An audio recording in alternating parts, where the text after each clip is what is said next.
of you. Stone. Thomas Jefferson Stone was born in New York in 1825. He came to Sioux City in 1856. He operated in real estate up until 1874, which was very successful.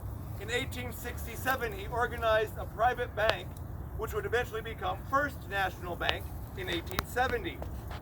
He was a charter member of the Sioux City Academy of Science and Letters.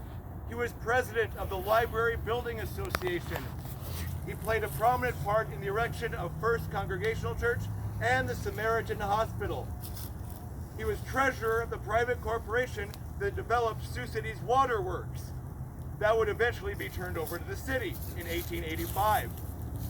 He acquired the Daniel Hector Talbot Farm after Talbot went bankrupt in the 1890s. And of course, that farm would later become home to Stone Park. After Stone's death, Mrs. Stone, Alice, gave the property to the city on the condition that it be used for a park and called Stone Park. The city later purchased the rest of the daughter's share, Lucia,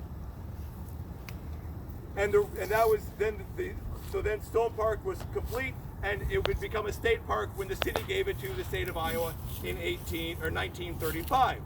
So that's Thomas Jefferson Stone and Mount Lucia and Edgar Stone.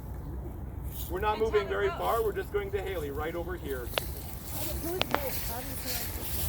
Pardon?